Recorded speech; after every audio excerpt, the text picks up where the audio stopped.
ইস্কান্দার মজুমদারের মেয়ে খালেদা খানম।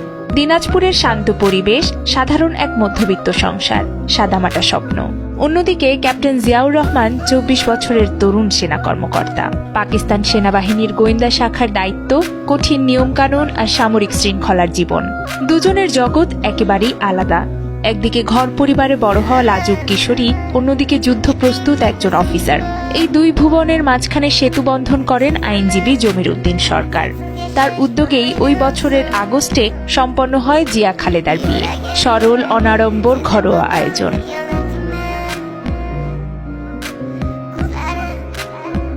বিয়ের পর শুরু হয় সামরিক পরিবারের চেনা যাযাবর জীবন।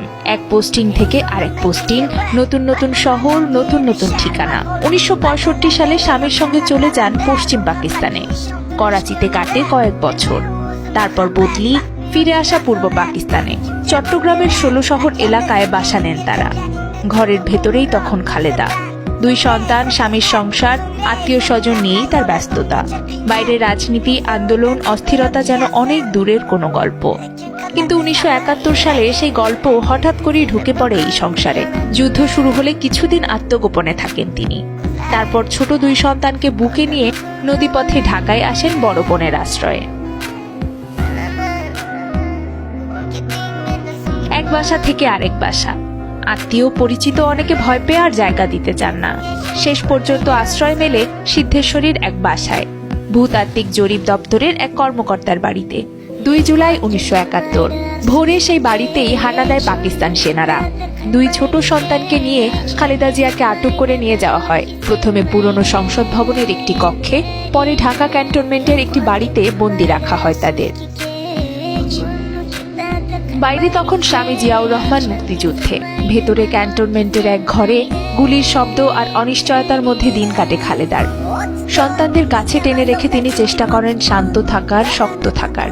শত্রু সেনাদের হেফাজতে ছিলেন তিনি, মেজর জেনারেল জামশেদের অধীনে। পরে এক চিঠিতে মুক্তিবাহিনীর কমান্ডার জিয়া সেই জেনারেলকে সতর্ক করে লেখেন, আমার স্ত্রী আপনার হেফাজতে আছেন, তাকে অসম্মান করলে একদিন আপনাকে আমি শাস্তি দেব।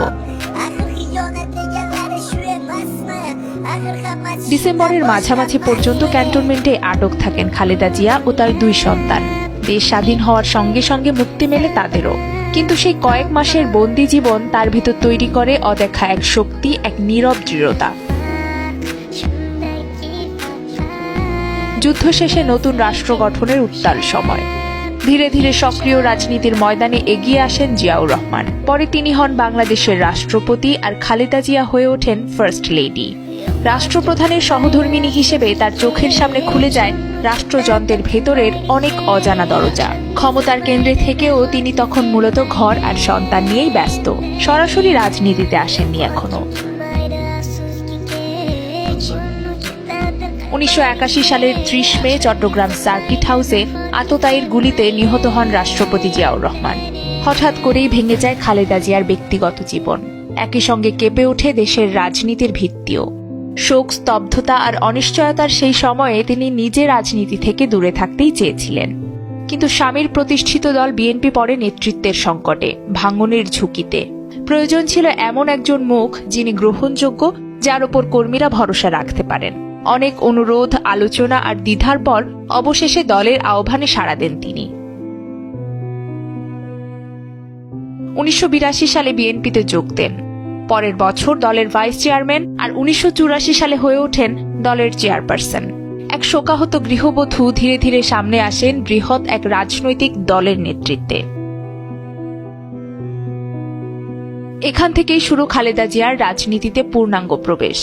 মুক্তিযুদ্ধের স্মৃতি, ক্যান্টনমেন্টের বন্দি দিন, স্বামীর হত্যার দুঃসহ অভিজ্ঞতা মিলিয়ে গড়ে ওঠে তার ভেতরের কঠোরতা আর দৃঢ়তা।